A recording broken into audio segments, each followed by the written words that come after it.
ఆ సమయంలో మాకు కోర్టు నుంచి సమాచారం రాబడింది. ఈ విధంగా కోర్టు వారికి ఒక అన్నోన్ మెయిల్ వచ్చిందని. ఆ అన్నోన్ మెయిల్లో కోర్టు ప్రముఖ కోట్లలో ఆర్డీఎక్స్ ఐఈడీలు అమర్చబడ్డాయి, వాటిని ట్రిగర్ నొక్కి పేలుస్తామని చెప్పేసి వచ్చిన సమాచారం అని చెప్పేసి జిల్లా కోర్టు నుంచి మాకు సమాచారం వచ్చింది.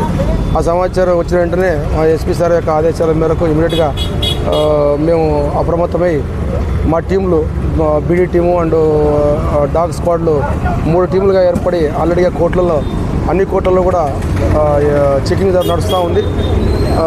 ఆల్రెడీగా ఇక్కడ జిల్లా కోర్టు వారు కూడా అనౌన్స్ చేశారు. కోర్టులో కొద్ది వరకు కోర్టు కూడా వర్కింగ్ ఆపేసినారు. ఇప్పుడు టైం కూడా వచ్చేసి 1:30 అట్లా 2:30 అట్లా రెండు మెయిల్స్ వచ్చినట్టుగా మాకు సమాచారం ఉంది. ఆ మెయిల్స్ ఎక్కడి నుంచి వచ్చినాయని కూడా మేము వెరిఫై చేస్తున్నాం. మా యొక్క cyber team and IT team ద్వారా ఆ మెయిల్స్ ఎక్కడి నుంచి వచ్చినాయి, అదేవిధంగా అవి ఫేక్ మెయిల్సా లేదా అది ఏదనేది కూడా మేము ఇన్వెస్టిగేషన్ చేస్తున్నాం. ఎవరు కూడా ప్రజలు దీనిపైన ఎక్కువ ప్యానిక్కి గురి కాకుండా ధైర్యంగా ఉండాలని చెప్పేసి మేము ముందుగానే ఒక 1 అవర్ ముందుగానే చెకింగ్ స్టార్ట్ చేసినాము. ఎక్కడ కూడా ఇప్పటివరకైతే ఎటువంటి సమాచారం లేదు. ఇంకా చెకింగ్లుగా నడుస్తూ ఉన్నాయి. ఈ విషయం గురించి మేము జిల్లా కోర్టు వాళ్ళు కూడా మాట్లాడినాము. ఏదైనా సమాచారం ఉంటే తర్వాత చెప్తాం. అనంతపురం కోర్టు అని స్పెసిఫిక్గా ఎక్కడ వాళ్ళు మెయిల్ ఎక్కడ కనపరచలేదని మాకు సమాచారం. ఓన్లీ ప్రముఖ కోర్టులలో ఆర్డీఎక్స్ అండ్ ఐఈడీలు అమర్చబడ్డాయి.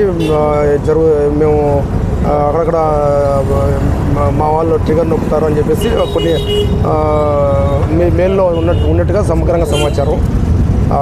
ఇక్కడ ఈ అనంతపురం కోర్టే అని కాదు, వేరే కోర్టు కూడా ఉండొచ్చు. అది అనంతపురం అనేది స్పెసిఫిక్ ఎక్కడ లేదు. ఎవరు కూడా దీని గురించి భయపడిన అవసరం లేదనేది మా ఎస్పీ సార్ ఆదేశాలు. ఎందుకంటే స్పెసిఫిక్గా ఇక్కడ ఏం లేదు. అయినా కూడా అప్రమత్తమై అన్ని బీడీ టీంలు అండ్ డాగ్ స్క్వాడ్లు కూడా టీంలుగా ఏర్పడేసి చెకింగ్లో దాదాపుగా చెకింగ్ పూర్తిగా వస్తుంది. అయినా కూడా ఇంకా కంటిన్యూ చేస్తూ ఉన్నాం. ఏది మెయిల్ వచ్చింది కోర్టుకి మెయిల్ వచ్చింది. ఆ మెయిల్ ఎక్కడి నుంచి వచ్చింది కూడా మా IT team and cyber team వాళ్ళు వెరిఫై చేస్తున్నారు.